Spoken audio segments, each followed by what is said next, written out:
Hello, मेरा नाम है नेहा और आज हम पढ़ रहे हैं क्लास 6 की एनसीईआरटी पॉलिटी चैप्टर 3। हम पढ़ेंगे सरकार यानी गवर्नमेंट के बारे में। आज गवर्नमेंट यानी सरकार। तो क्या होती है सरकार? तो सरकार गवर्निंग बॉडी होती है जिसके पास में पावर होती है किसी भी पॉलिटिकल यूनिट को गवर्न करने की। तो हम लिखेंगे, इसकी डेफिनेशन है। पहले हम समझ लेते हैं। सरकार का मतलब होता है जो भी हमारे यहाँ पर एडमिनिस्ट्रेशन को चलाए, कानून बनाए और ताकि सुचारू रूप से सारी शासन व्यवस्था हमारे देश में चलती रहे। तो सरकार क्या होती है? सरकार a group of people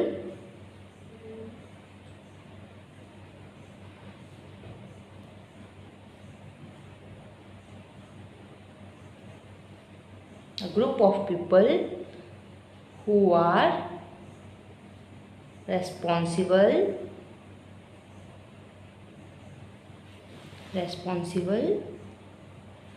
for governing a political unit.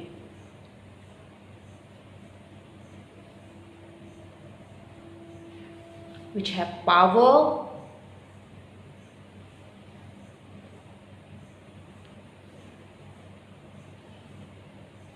to making law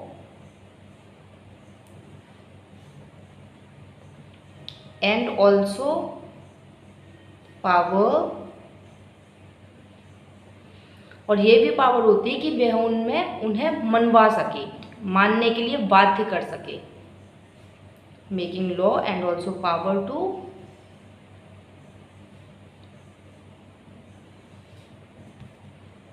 enforce and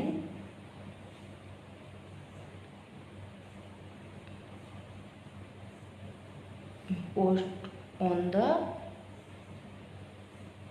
citizen. सरकार क्या होती है? सरकार एक ग्रुप ऑफ पीपल होता है जिसके पास अथॉरिटी होती है। सरकार के पास क्या होती है? अथॉरिटी होती है कि वह क्या कर सके, कानून को मानने के लिए बाध्य भी कर सकती है। जैसे कि एग्जाम्पल देखते हैं हम। अगर कोई ड्राइवर है, ड्राइवर के पास क्या होना चाहिए? ड्राइविंग लाइसेंस होना चाहिए। ड्राइविंग लाइसेंस होना चाहिए। और अगर उसके पास में ड्राइविंग लाइसेंस नहीं है तो वो कहाँ जाएगा? उसे वह जेल में भेज सकती है ना? उसे कहाँ? जेल में डाल सकती है। ये कौन करती है? सरकार। सरकार की नीड क्यों पड़ी? सरकार बहुत सारे काम करती है, काम बाद में देखेंगे। पहले जरूरत क्या पड़ी? नीड। सरकार की जरूरत क्या है? तो सरकार की ज़रूरत है कि अगर हमारे देश में शासन व्यवस्था को किसी एक सिस्टम से चले, अगर हमारा देश, उसके लिए ज़रूरत है सरकार हो। क्योंकि यदि सरकार नहीं होगी तो क्या होगा? सरकार नहीं होगी तो कमज़ोर लोग जो हैं उन पे शासन करेगा कौन? उन पे शासन करेंगे जो कमज़ोर नहीं है, ताकतवर लोग। और फिर वही हिसाब हो जाएगा, जिसकी लाठी उसकी भैंस। बहुत सारे अत्याचार होने लगेंगे और अराजकता एकदम फैल जाएगी। सब कुछ क्या हो जाएगा? डिसऑर्डर हो जाएगा। डिसऑर्डर हो जाएगा। और इसको ऑर्डर में करने के लिए एक सिस्टम चाहिए और उसी को हम कहते हैं, यही सिस्टम क्या है? गवर्नमेंट। क्या गवर्नमेंट है क्या वैसे? तो गवर्नमेंट को हम लोग चुनते हैं। और कहीं वैसे टाइप्स ऑफ गवर्नमेंट बहुत सारे होते हैं, जैसे कि एक डिक्टेटरशिप हो गया, मोनार्की हो गया, एक डेमोक्रेसी हो गई। तो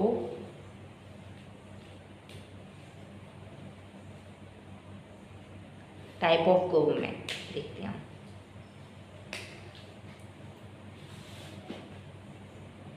टाइप ऑफ गवर्नमेंट।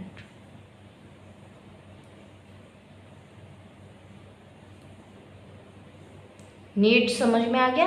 ताकि शासन जो है, ताकि देश सुचारू रूप से चल सके, सुचारू रूप से चल सके, इसलिए गवर्नमेंट की नीड पड़ती है। एक ऐसे सिस्टम की ज़रूरत पड़ती है जो कि सिस्टम मतलब पूरे एक समाज को एक सिस्टम में बांध कर रखे, हर कोई अपनी मनमानी ना कर पाए, हर कोई ये नहीं कि स्वतंत्र एकदम कि हम तो कुछ भी करेंगे, हम तो कुछ भी करेंगे, क्योंकि फिर वो क्या करेगा, फिर जो ताकतवर लोग हैं वो गलत काम ही करेंगे, उन्हें पनिश करने वाला कोई नहीं होगा, सब अपने अपने मनमाने ढंग से करेंगे, कोई किसी को मारेगा तो कोई है ही नहीं, जब किसी का डर ही नहीं है। तो इसलिए हम लोगों ने एक सिस्टम बना दिया कि अगर, और उसको नाम क्या दिया हम लोगों ने, गवर्नमेंट, ताकि अगर हमारे देश में महंगाई एकदम से बढ़े तो कौन, गवर्नमेंट सामने आएगी और वो क्या करेगी, महंगाई के जैसे प्याज के दाम बढ़ गए थे तो उनको मतलब सही से किया, कम किया उन्हें, अगर महंगाई बढ़ रही है तो उसे कम करेगी, और कम हो रही है तो उसे बढ़ाने का काम भी गवर्नमेंट का है। अगर बढ़ाएगी नहीं गवर्नमेंट महंगाई को तो क्या होगा, किसान आत्महत्या कर लेंगे भाई, किसानों को भी तो चाहिए, उनकी भी तो फैमिली होती है ना। तो इसलिए हम लोगों को एक गवर्नमेंट की बहुत नीड होती है, ताकि हमारी शासन व्यवस्था, हमारा देश एक सुचारू रूप से इसमें सिस्टम बना रहे। बहुत सारे टाइप्स की गवर्नमेंट होती है। सबसे पहले हम लोग देखते हैं, एक होती है डेमोक्रेटिक गवर्नमेंट, डेमोक्रेटिक,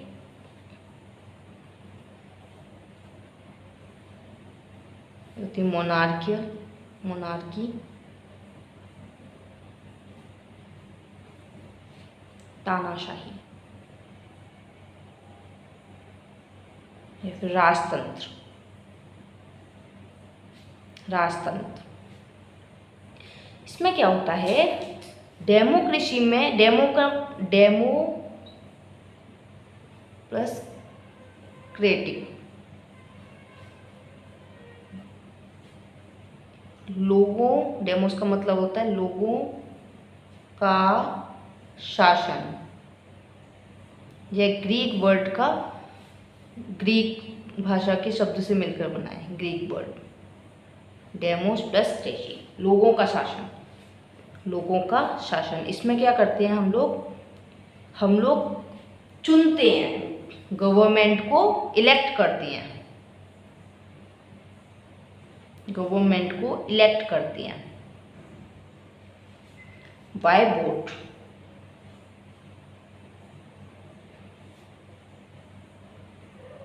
और मोनार्की में होता है राजतंत्र, इसमें कोई किंग होता है, किंग होता है, तो वो क्या करता है, वो अपने मतलब उसका एक छोटा सा समूह होता है जो उसकी मदद करता है, किसके लिए, मदद के लिए, और ये चलाता है शासन को।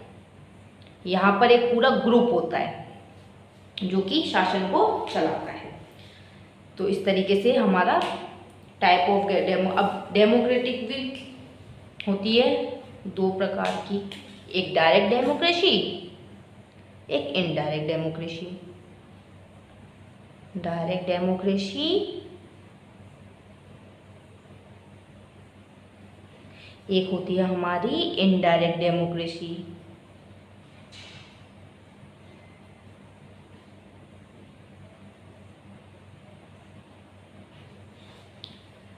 डायरेक्ट डेमोक्रेसी में क्या होता है,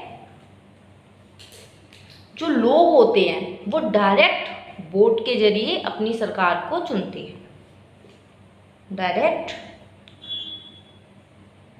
इलेक्शन होते हैं, वोट देते हैं लोग। और इनडायरेक्ट डेमोक्रेसी में क्या होता है, जो लोग होते हैं उन्होंने अपने एक रिप्रेजेंटेटिव को चुन लिया,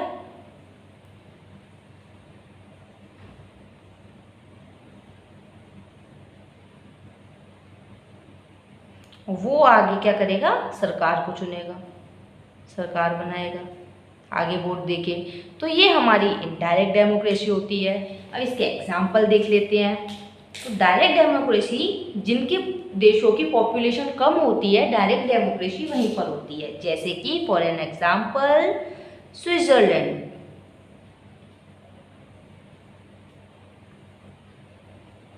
स्विट्जरलैंड यहाँ पर डायरेक्ट डेमोक्रेसी है। और इंडिया, इंडिया ये यहाँ पर क्या है, इनडायरेक्ट डेमोक्रेसी है। और हमारा इंडिया विश्व का सबसे बड़ा डेमोक्रेटिक कंट्री है, विश्व का सबसे बड़ा democratic.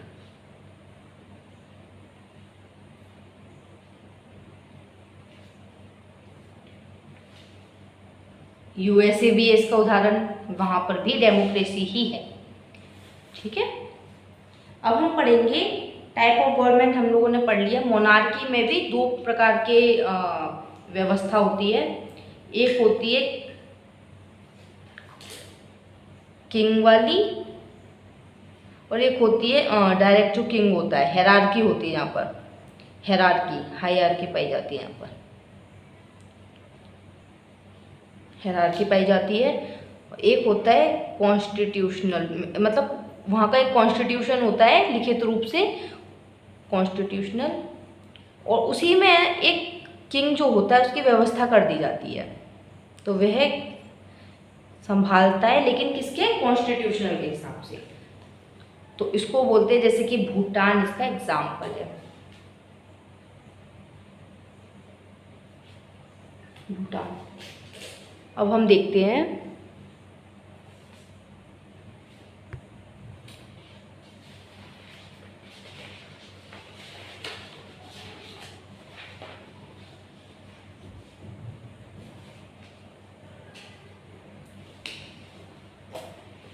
Level of the government,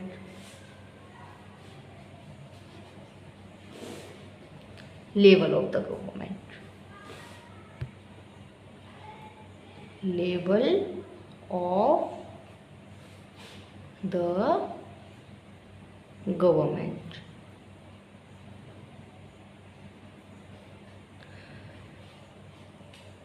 हमारे इंडिया में 3 लेवल है गवर्नमेंट के।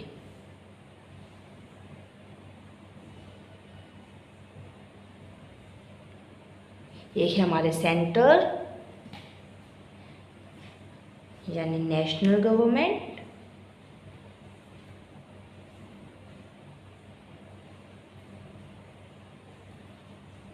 एक हमारी स्टेट गवर्नमेंट,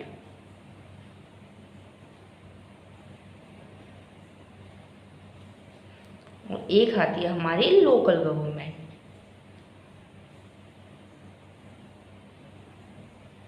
जो लोकल गवर्नमेंट है हमारी वो 73rd और 74th कॉन्स्टिट्यूशनल अमेंडमेंट एक्ट से आई थी, अमेंडमेंट से। ओके, अब हम इनके काम देखते हैं। नेशनल लेवल पर काम देखते हैं हम, गवर्नमेंट के वर्क।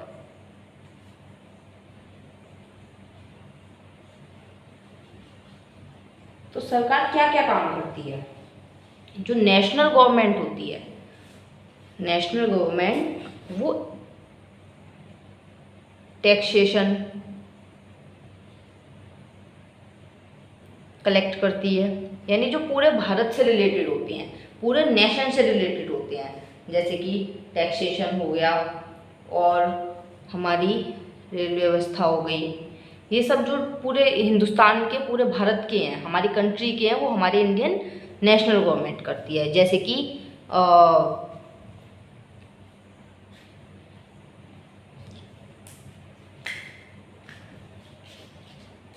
इंटरनेशनल बाउंड्रीज जो होती हैं हमारी, इंटरनेशनल बाउंड्रीज देखना,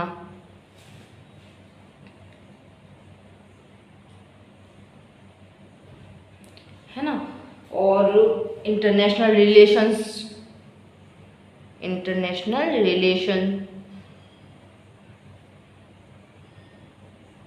इनको देखना।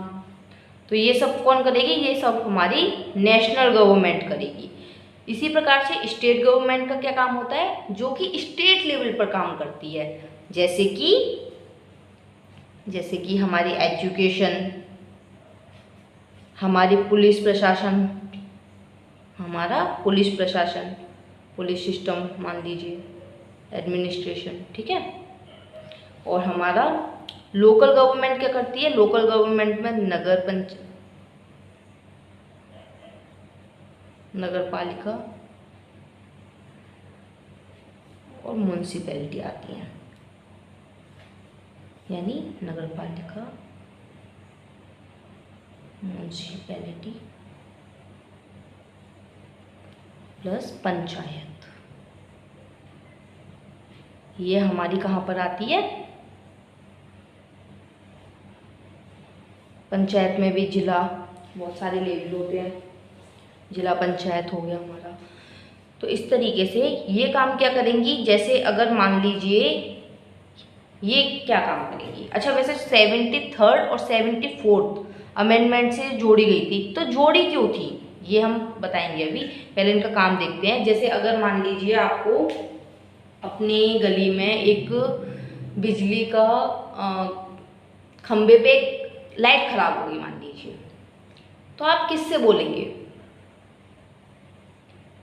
और पूरी गली की लाइट खराब हो गई हो मान लीजिए, तो फिर आप किससे बोलेंगे? क्या आप डायरेक्ट प्रधानमंत्री से कांटेक्ट करेंगे? नहीं, बिल्कुल नहीं, प्रधानमंत्री तक नहीं पहुंचेंगे हम लोग।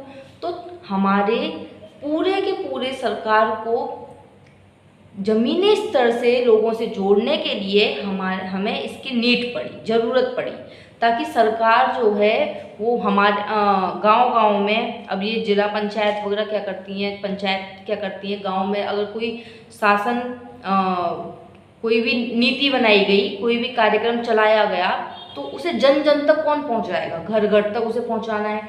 तो हमें चाहिए, है ना, तो ऐसा इंसान भी तो होना चाहिए जो उस घर का, एक थोड़े से जैसे घर है एक गांव के, तो गांव के ऊपर मुखिया रख दिया, तो अब वो मुखिया क्या करेगा? अपने पूरे गांव में उस कार्यक्रम को चलाएगा।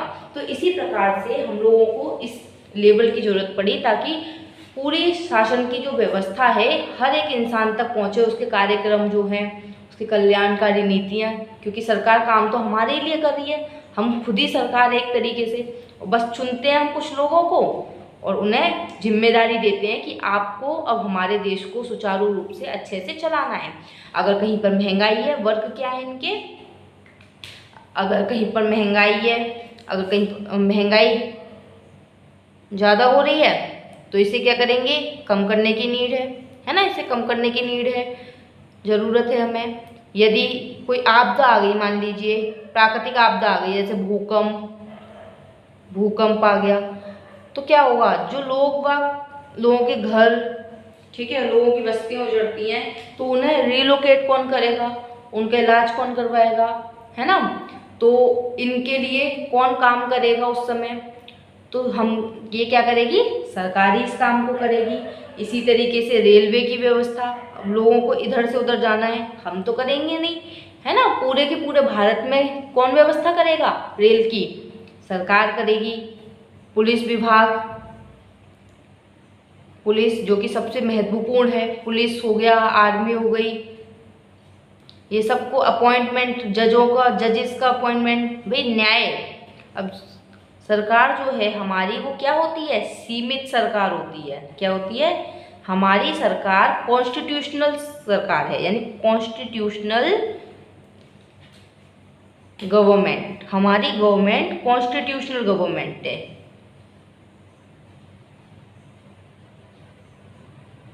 कॉन्स्टिट्यूशनल गवर्नमेंट क्या होता है? गवर्नमेंट का, कॉन्स्टिट्यूशनल गवर्नमेंट का सीमित सरकार। सीमित सरकार क्या होता है? सीमित सरकार है। अब सीमित सरकार का मतलब होता है कि सरकार लॉ बना रही है, ठीक है भाई, लॉ बना दिए, मेकिंग लॉ, वह बाध्य भी कर रही है, हमें पनिशमेंट दे रही है, हमें जेल में डाल रही है अगर कोई इनका कानून का उल्लंघन कर रहा है तो। लेकिन सजा, मतलब जो न्याय करने का, कि कानून का पालन हुआ है या नहीं है, ये डिसाइड कौन करेगा? ये करेंगे हमारे कोर्ट, है ना, कोर्ट करेंगे। इसका मतलब न्यायालय। न्यायालय, ये काम किसका है? न्यायालय का है। क्या सरकार पनिशमेंट देगी? क्या सरकार खुद ही कानून मतलब न्यायपालिका बन जाएगी? बिल्कुल भी नहीं। सरकार क्या है? सीमित है। क्या सरकार हमारे मौलिक अधिकारों के साथ छेड़छाड़ कर सकती है? मौलिक अधिकार बिल्कुल भी नहीं, है ना। अगर आप सो रहे हैं रात में 10 बजे के बाद में, आपको कोई सरकारी इंसान परेशान नहीं कर सकता। जैसे आप मान लीजिए ट्रेन में जा रहे हैं और ट्रेन में टीटी आ गया, टिकट दिखाइए, 12 बजे आपको आकर बोलता है कि टिकट दिखाइए, तो आप क्या बोल सकते हैं कि भाई 10 बजे के बाद में टिकट दिखाना अलाउ नहीं है। आप उसकी कंप्लेंट भी कर सकते हैं, क्योंकि वह भी क्या कौन है? सरकार का ही व्यक्ति है, वह भी सरकार में ही शामिल है। तो सरकार वैसे मौलिक अधिकारों का उल्लंघन नहीं किया जा सकता किसी के भी द्वारा। मौलिक अधिकारों का मतलब है कि आपके मौलिक अधिकार आपके लिए बहुत ज़्यादा जरूरी हैं, जैसे कि प्राइवेसी का अधिकार हो गया, है ना। तो ये क्या है? सीमित सरकार है, सीमित है, कॉन्स्टिट्यूशन के हिसाब से चलती है। कॉन्स्टिट्यूशन में जो लॉ बनाए गए हैं उन्हीं के हिसाब से ये काम करेगी, उन्हीं रूल को फॉलो करेगी, क्योंकि सरकार का काम है मेकिंग लॉ। और अगर सरकार ही लॉ को फॉलो नहीं कर रही है तो कोई व्यक्ति कैसे लॉ को फॉलो करेगा? तो कॉन्स्टिट्यूशन ही हमारा सबसे बड़ा कौन है? कॉन्स्टिट्यूशन, ना ही सरकार है, ना ही। हाँ, लेकिन न्यायपालिका क्या करती है? न्यायपालिका कॉन्स्टिट्यूशन को परिभाषित करती है ना, उसे समझाती है। लेकिन सबसे बड़ा हमारा क्या है? कॉन्स्टिट्यूशन, संविधान ही है। संविधान का मतलब तो हमें पता है ना, एक नियम बनाए गए हैं और नियमों की एक बुक बनाई गई है, उसी को हम संविधान कहते हैं। और यही हमारे देश में सर्वोच्च है, इसके अगेंस्ट कोई भी नहीं जा सकता, है ना। और अब हम क्या सरकार का ही काम है लॉ को मनवाना या फिर हमारे लिए काम करना? तो बिल्कुल नहीं। हमारे भी कुछ कर्तव्य हैं, हमारे भी सिटीजन की भी कुछ जिम्मेदारियां हैं, है ना। अगर हम सरकार का पालन नहीं करेंगे तो हमें पनिशमेंट मिलेगी। और हमारे कुछ मौलिक कर्तव्य भी दिए गए हैं, हम आगे पढ़ेंगे क्लासों में। कुछ मौलिक कर्तव्य हैं और सरकार, हम लोगों ने सब कुछ कवर कर लिया है। अब हम एक बार रिकैप देख लेते हैं इसका कि सरकार क्या है। तो एक अथॉरिटी है जो कि रिस्पॉन्सिबल होती है एक पॉलिटिकल यूनिट को गवर्न करने की। ये कुछ कानून बनाती है, मेकिंग लॉ बनाती है, बहुत सारे कल्याणकारी काम करती है ना। और हमें सरकार की ज़रूरत क्यों पड़ी? तो डिसऑर्डर को मेंटेन करने के लिए, है ना। अगर सरकार नहीं होगी तो डिसऑर्डर फैल जाएगा, सब जगह डिसऑर्डर हो जाएगा। डिसऑर्डर का मतलब होता है सुचारू रूप से ना चलना और अराजकता फैलना। सब अपनी अपनी मनमानी करेंगे, इसलिए हमें सरकार की ज़रूरत पड़ी ताकि सिस्टम से ही हर काम हो एक कंट्री में। टाइप्स देखे हम लोगों ने, डेमोक्रेटिक और मोनार्की। तो डेमोक्रेटिक में हम लोगों ने देखा, डेमोक्रेटिक का मतलब होता है लोगों के द्वारा चुना गया, लोगों की सरकार, लोगों का शासन। ये ग्रीक वर्ड से आया हुआ है, लोगों का शासन। Direct democracy, indirect democracy. Direct democracy में देखिए जहां लोग डायरेक्ट इलेक्ट करते हैं अपने सरकार को, अपने गवर्नमेंट को। और इनडायरेक्ट में क्या होता है? रिप्रेजेंटेटिव, यानी जो लोग हैं, ये लोग हैं वो क्या करते हैं? अपने रिप्रेजेंटेटिव चुनते हैं, और जो हमारे रिप्रेजेंटेटिव होते हैं वो हमारी सरकार को चुनते हैं। तो ये हम लोग हैं, ये हम लोगों ने रिप्रेजेंटेटिव चुने। हर एक राज्य से क्या जाएंगे? हमारे रिप्रेजेंटेटिव जाएंगे और वो क्या करेंगे? आगे जाके केंद्र में बैठे हमारी सरकार को चुनेंगे। अब हम लोगों ने यहाँ देखा था लेवल ऑफ द गवर्नमेंट, तो नेशनल गवर्नमेंट, स्टेट गवर्नमेंट और लोकल गवर्नमेंट। नेशनल जो होती है वो क्या करती है? नेशनल लेवल पे काम करती है पूरे भारत में, जैसे कि टैक्स कलेक्शन करना, रेल, है ना। ये बड़े बड़े जो काम होते हैं, जैसे boundary, international boundaries, international relations करना, रखना, और भी बहुत कुछ। और मतलब पूरे देश के लिए एक जैसी अर्थव्यवस्था, पूरे देश के लिए नीतियाँ बनाना। स्टेट लेवल पे हमारी जो गवर्नमेंट होती है वो एजुकेशन और पुलिस इसके अंडर में आते हैं, और ये क्या करती है? स्टेट लेवल पे काम करती है। और स्टेट लेवल के भी हमारे कितने सारे लेवल होते हैं, जैसे कि हमारे स्टेट लेजिस्लेचर हो गया, स्टेट काउंसिल हो गया, स्टेट लेजिस्लेचर और स्टेट काउंसिल। स्टेट काउंसिल अब क्या होती है स्टेट लेजिस्लेचर और स्टेट काउंसिल, ये हम आगे वाले चैप्टर में देखेंगे। इसी प्रकार से हमारा जो नेशनल गवर्नमेंट है, इसमें हमारा पार्लियामेंट होता है। पार्लियामेंट, इसमें भी हमारी दो होती हैं, एक तो एग्जीक्यूटिव और लेजिस्लेचर। लोकल गवर्नमेंट में हमारे बहुत सारे, जिला पंचायत हो गई, मंडल पंचायत हो गई, ग्राम पंचायत हो गई, है ना, और डिस्ट्रिक्ट बोर्ड हो गए, स्टेट अथॉरिटी हो गई, ये सब हमारा सरकार में आता है। तो इसी से रिलेटेड हम एक आर्टिकल देखेंगे। स्टेट क्या है, सबसे पहले हम ये देखते हैं स्टेट क्या है। तो स्टेट हमारे राज्य, स्टेट की डेफिनेशन है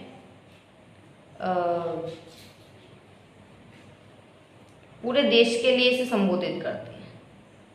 इसका जो वर्ड है, इसका यूज करते हैं हम पूरे देश के लिए। स्टेट राज्य भी होते हैं और स्टेट हमारी यानी राज्य, हम देश के बारे में बात कर रहे हैं पूरे के पूरे। तो इसके अंतर्गत क्या, ये आर्टिकल 12 में डिफाइन है, आर्टिकल 12।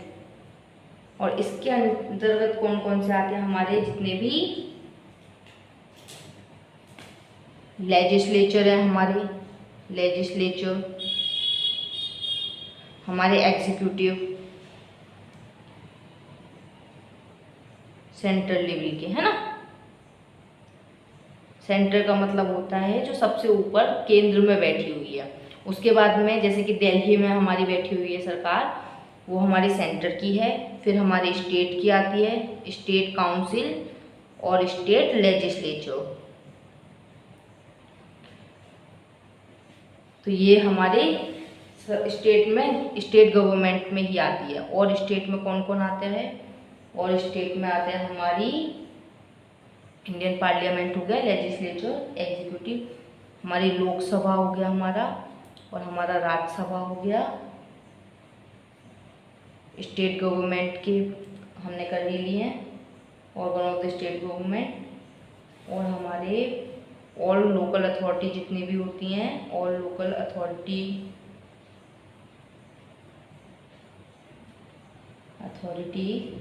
जैसे कि म्यूनसिपालिटी और पंचायत,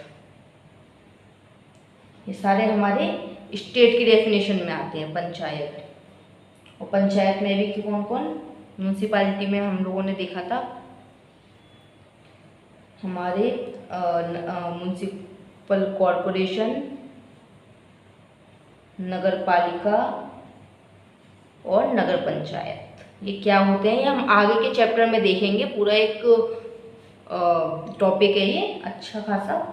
पंचायत में हमारा जिला पंचायत हो गया, जैसे कि हमारा मंडल पंचायत हो गया, मंडल पंचायत, हमारा ग्राम पंचायत हो गया, ग्राम पंचायत, डिस्ट्रिक्ट हो गया, डिस्ट्रिक्ट बोर्ड्स जो होते हैं, जैसे कि यूपी में कितने जिले हैं, कितने डिस्ट्रिक्ट हैं, 75 के लगभग। अथॉरिटीज हो गया हमारी स्टेटरी और नॉन स्टेटरी अथॉरिटी हो गया, अथॉरिटी।